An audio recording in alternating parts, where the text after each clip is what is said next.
ओम श्री परमात्मने नमः। श्रीमद् भगवद गीता पहले अध्याय का महात्म्य। श्री पार्वती जी ने कहा, भगवन, आप सब तत्वों के ज्ञाता हैं।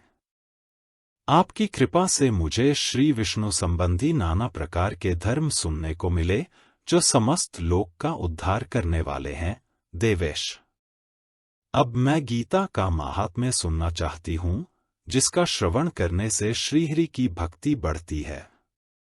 श्री महादेव जी बोले, जिनका श्री विग्रह अलसी के फूल की भांति श्याम वर्ण का है। पक्षिराज गरुड़ ही जिनके वाहन हैं, जो अपनी महिमा से कभी च्युत नहीं होते तथा शेषनाग की शैया पर शयन करते हैं, उन भगवान महाविष्णु की हम उपासना करते हैं। एक समय की बात है, मुर दैत्य के नाशक भगवान विष्णु शेषनाग के रमणीय आसन पर सुखपूर्वक विराजमान थे। उस समय समस्त लोकों को आनंद देने वाली भगवती लक्ष्मी ने आदरपूर्वक प्रश्न किया। श्री लक्ष्मी जी ने पूछा, भगवन, आप संपूर्ण जगत का पालन करते हुए भी अपने ऐश्वर्य के प्रति उदासीन से होकर जो इस क्षीर सागर में नींद ले रहे हैं, इसका क्या कारण है? श्री भगवान बोले, सुमुखी, मैं नींद नहीं लेता हूं, अपितु तत्व का अनुसरण करने वाली अंतर्दृष्टि के द्वारा अपने ही माहेश्वर तेज का साक्षात्कार कर रहा हूं। यह वही तेज है जिसका योगी पुरुष कुशाग्र बुद्धि के द्वारा अपने अंतःकरण में दर्शन करते हैं तथा जिसे मीमांसक विद्वान वेदों का सार तत्व निश्चित करते हैं। वह माहेश्वर तेज एक अजर, प्रकाश स्वरूप, आत्मरूप, रोग शोक से रहित, अखंड आनंद का पुंज, निष्पंद तथा द्वैतरहित है। इस जगत का जीवन उसी के अधीन है। मैं उसी का अनुभव करता हूं। देवेश्वरे, यही कारण है कि मैं तुम्हें नींद लेता सा प्रतीत हो रहा हूं। श्री लक्ष्मी जी ने कहा, ऋषिकेश, आप ही योगी पुरुषों के ध्येय हैं। आपके अतिरिक्त भी कोई ध्यान करने योग्य तत्व है, यह जानकर मुझे बड़ा कौतूहल हो रहा है। इस चराचर जगत की सृष्टि और संहार करने वाले स्वयं आप ही हैं। आप सर्वसमर्थ हैं। इस प्रकार की स्थिति में होकर भी यदि आप उस परम तत्व से भिन्न हैं, तो मुझे उसका बोध कराइए। श्री भगवान बोले, प्रिय, आत्मा का स्वरूप द्वैत और अद्वैत से पृथक, भाव और अभाव से मुक्त तथा आदि और अंत से रहित है। शुद्ध ज्ञान के प्रकाश से उपलब्ध होने वाला तथा परमानंद स्वरूप होने के कारण एकमात्र सुंदर है। वही मेरा ईश्वरीय रूप है। आत्मा का एकत्व ही सबके द्वारा जानने योग्य है। गीता शास्त्र में इसी का प्रतिपादन हुआ है। अमित तेजस्वी भगवान विष्णु के ये वचन सुनकर लक्ष्मी देवी ने शंका उपस्थित करे हुए कहा, भगवन, यदि आपका स्वरूप स्वयं परमानंदमय और मनवाणी की पहुंच के बाहर है, तो गीता कैसे उसका बोध कराती है?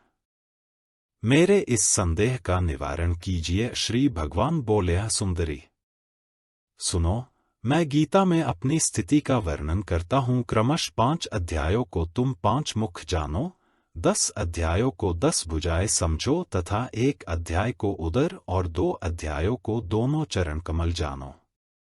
इस प्रकार यह 18 अध्यायों की वामयी ईश्वरीय मूर्ति ही समझनी चाहिए। यह ज्ञान मात्र से ही महान पातकों का नाश करने वाली है।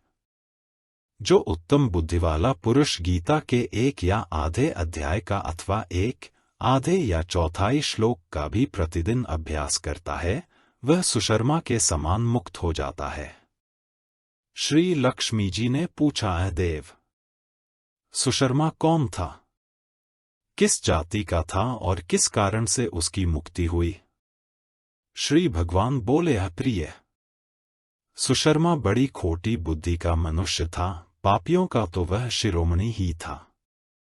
उसका जन्म वैदिक ज्ञान से शून्य और क्रूरतापूर्ण कर्म करने वाले ब्राह्मणों के कुल में हुआ था। वह न ध्यान करता था, न जप, न होम करता था, न अतिथियों का सत्कार। वह लंपट होने के कारण सदा विषयों के सेवन में ही लगा रहता था। हल जोतता और पत्ते बेचकर जीविका चलाता था। उसे मदिरा पीने का व्यसन था तथा वह मांस भी खाया करता था। इस प्रकार उसने अपने जीवन का दीर्घकाल व्यतीत कर दिया। एक दिन मूढ़ बुद्धि सुशर्मा पत्ते लाने के लिए किसी ऋषि की वाटिका में घूम रहा था। इसी बीच में काल रूपधारी काले सांप ने उसे डस लिया। सुशर्मा की मृत्यु हो गई। तदंतर वह अनेक नरकों में जा वहां की यातनाएं भोग कर मृत्युलोक में लौट आया और वहां बोझ ढोने वाला बैल हुआ। उस समय किसी पंगु ने अपने जीवन को आराम से व्यतीत करने के लिए उसे खरीद लिया। बैल ने अपनी पीठ पर पंगु का भार ढोते हुए बड़े कष्ट से 7-8 वर्ष बिताए। एक दिन पंगु ने किसी ऊंचे स्थान पर बहुत देर तक बड़ी तेजी के साथ उस बैल को घुमाया। इससे वह थककर बड़े वेग से पृथ्वी पर गिरा और मूर्छित हो गया। उस समय वहां कुतूहलवश आकृष्ट हो बहुत से लोग एकत्रित हो गए। उस जनसमुदाय में से किसी पुण्यात्मा व्यक्ति ने उस बैल का कल्याण करने के लिए उसे अपना पुण्य दान किया। तत्पश्चात कुछ दूसरे लोगों ने भी अपने अपने पुण्यों को याद करके उन्हें उसके लिए दान किया। उस भीड़ में एक वेश्या भी खड़ी थी। उसे अपने पुण्य का पता नहीं था तो भी उसने लोगों की देखा देखी उस बैल के लिए कुछ त्याग किया। तदंतर यमराज के दूत उस मरे हुए प्राणी को पहले यमपुरी में ले गए। वहां यह विचार कर कि यह वेश्या के दिए हुए पुण्य से पुण्यवान हो गया है, उसे छोड़ दिया गया। फिर वह भूलोक में आकर उत्तम कुल और शील वाले ब्राह्मणों के घर में उत्पन्न हुआ। उस समय भी उसे अपने पूर्व जन्म की बातों का स्मरण बना रहा। बहुत दिनों के बाद अपने अज्ञान को दूर करने वाले कल्याण तत्व का जिज्ञासु होकर वह उस वेश्या के पास गया और उसके दान की बात बतलाते हुए उसने पूछा, तुमने कौन सा पुण्य दान किया था? वेश्या ने उत्तर दिया, वह पिंजरे में बैठा हुआ तोता प्रतिदिन कुछ पढ़ता है, उससे मेरा अंतःकरण पवित्र हो गया है। उसी का पुण्य मैंने तुम्हारे लिए दान किया था। इसके बाद उन दोनों ने तोते से पूछा। तब उस तोते ने अपने पूर्व जन्म का स्मरण करके प्राचीन इतिहास कहना आरंभ किया। शुक बोला, पूर्व जन्म में मैं विद्वान होकर भी विद्वता के अभिमान से मोहित रहता था। मेरा रागद्वेष इतना बढ़ गया था कि मैं गुणवान विद्वानों के प्रति भी ईर्ष्या भाव रखने लगा। फिर समयानुसार मेरी मृत्यु हो गई और मैं अनेकों घृणित लोकों में भटकता फिरा। उसके बाद इस लोक में आया। सद्गुरु की अत्यंत निंदा करने के कारण तोते के कुल में मेरा जन्म हुआ। पापी होने के कारण छोटी अवस्था में ही मेरा माता पिता से वियोग हो गया। एक दिन मैं ग्रीष्म ऋतु में तपे मार्ग पर पड़ा था। वहां से कुछ श्रेष्ठ मुनि मुझे उठा लाए और महात्माओं के आश्रय में आश्रम के भीतर एक पिंजरे में उन्होंने मुझे डाल दिया। वहीं मुझे पढ़ाया गया। ऋषियों के बालक बड़े आदर के साथ गीता के प्रथम अध्याय की आवृत्ति करते थे। उन्हीं से सुनकर मैं भी बारंबार पाठ करने लगा। इसी बीच में एक चोरी करने वाले बहेलिये ने मुझे वहां से चुरा लिया। तत्पश्चात इस देवी ने मुझे खरीद लिया। पूर्वकाल में मैंने इस प्रथम अध्याय का अभ्यास किया था, जिससे मैंने अपने पापों को दूर किया है। फिर उसी से इस वेश्या का भी अंतःकरण शुद्ध हुआ है और उसी के पुण्य से ये द्विजश्रेष्ठ सुशर्मा भी पाप मुक्त हुए हैं। इस प्रकार परस्पर वार्तालाप और गीता के प्रथम अध्याय के महात्म्य की प्रशंसा करके वे तीनों निरंतर अपने अपने घर पर गीता का अभ्यास करने लगे। फिर ज्ञान प्राप्त करके वे मुक्त हो गए। इसलिए जो गीता के प्रथम अध्याय को पढ़ता, सुनता तथा अभ्यास करता है, उसे इस भवसागर को पार करने में कोई कठिनाई नहीं होती।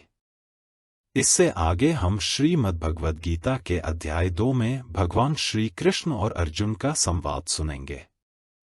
हमारे चैनल नित्या कुंज को लाइक करें, शेयर करें और सब्सक्राइब भी करें।